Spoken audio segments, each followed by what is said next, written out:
Hi అండి, welcome to Python Life YouTube channel. Today మనం what is git and why we use it. Git అంటే ఏంటి, గిట్ని మనం ఎందుకు యూజ్ చేస్తాము, అలాగే రియల్ టైంలో మనం గిట్ని ఎలా యూజ్ చేస్తాం అనేది మనం ఈ వీడియోలో క్లియర్గా తెలుసుకుందాం. సో గిట్ అంటే ఏంటి అనంటే, మనం ఏదైనా అప్లికేషన్ని డెవలప్ చేసేటప్పుడు సోర్స్ కోడ్ అనేది ఉంటుంది కదా, కోడ్ని రాస్తాం కదా. సో ఆ కోడ్ని స్టోర్ చేసుకునే ప్లేస్నే గిట్ అని చెప్పొచ్చు. ఒక ఫైల్ ఆర్ అప్లికేషన్ యొక్క అన్ని వర్షన్స్ అనేవి గిట్లో స్టోర్ అవుతాయి.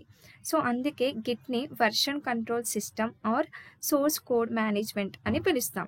సో అదే ఇక్కడ ఫస్ట్ పాయింట్ చూడండి, it is a version control system or source code management అని చెప్తున్నాం. అంటే ఒక ఫైల్ ఆర్ ప్రాజెక్ట్ ఉంది అనుకోండి. సో ఆ ప్రాజెక్ట్లో ఏం చేంజెస్ ఉన్నా కూడా ఆ చేంజెస్ అనేవి అన్నీ కూడా లైక్ వర్షన్స్లలో చేస్తాం. లైక్ వర్షన్ 1, వర్షన్ 2, వర్షన్ 3 అని చెప్పి. సో అందుకని చెప్పి మనము it is a version control system అని చెప్తున్నాం. సో ఈ వర్షన్స్ని కంట్రోల్ చేయడానికి మనం గిట్ అనేది యూజ్ చేయడం జరుగుతుంది. అండ్ అలాగే నెక్స్ట్ ఏంటి అనంటే, మనం ఈ వర్షన్స్ని క్రియేట్ చేస్తాం కదా.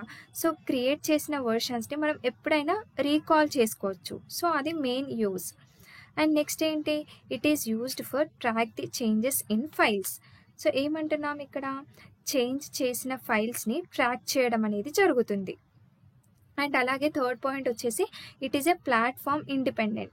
అంటే ప్లాట్ఫామ్ ఇండిపెండెంట్ అంటే ఏంటి అంటే, గిట్ని మనం ఏ ప్లాట్ఫామ్లో అయినా యూజ్ చేయొచ్చు. Like Windows, Linux, Mac, OS అలా.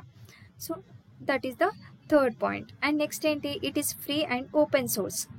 అంటే ఏంటి అంటే, మనం ఎలాంటి మనీ కూడా పే చేయాల్సిన అవసరం అనేది లేదు, ఎవరైనా ఫ్రీగా యూజ్ చేసుకోవచ్చు. సో అది వచ్చేసి ఫోర్త్ పాయింట్. నెక్స్ట్ ఏంటి, they can handle large projects efficiently.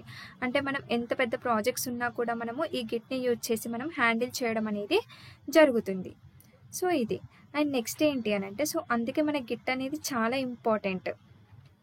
గిట్ని నేర్చుకుంటే లైక్ మీరు ఏ ప్రాజెక్ట్స్, ఏ డొమైన్లో వర్క్ చేసినా కూడా మీకు గిట్ అనేది వచ్చి ఉంటే లైక్ మీరు ప్రాజెక్ట్స్ అనేవి హ్యాండిల్ చేయగలుగుతారు. సో కోడ్ని స్టోర్ చేసి, కోడ్ని అప్డేట్ చేయడానికి, ఆపరేషన్స్ని పర్ఫామ్ చేయడానికి మనము గిట్ అనేది యూజ్ చేస్తాం. సో గిట్ తెలిస్తే మీరు ప్రాజెక్ట్స్ అనేవి ఈజీగా డిప్లాయ్ చేయొచ్చు.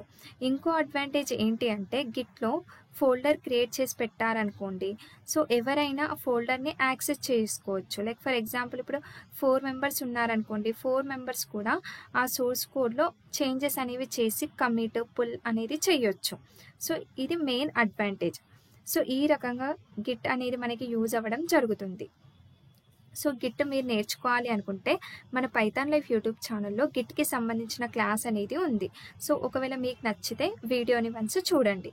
ఇక్కడ చూడండి, good distributed model as each developer gets a local repository with a complete history of commits, which makes git fast compared to other VCS అని చెప్తున్నాం. సో ఈ రకంగా మనకి గిట్ అనేది యూజ్ అవ్వడం జరుగుతుంది. ఒకవేళ మీరు నేర్చుకోవాలి అనుకుంటే గిట్, మన పైథాన్ లైఫ్ యూట్యూబ్ ఛానల్లో గిట్ క్లాస్ అనేది అవైలబుల్గా ఉంది, వన్స్ చూడండి. సో ఇలాంటి యూస్ఫుల్ ఇన్ఫర్మేషన్ కోసం మన పైథాన్ లైఫ్ యూట్యూబ్ ఛానల్ని సబ్స్క్రైబ్ చేయండి. Thank you.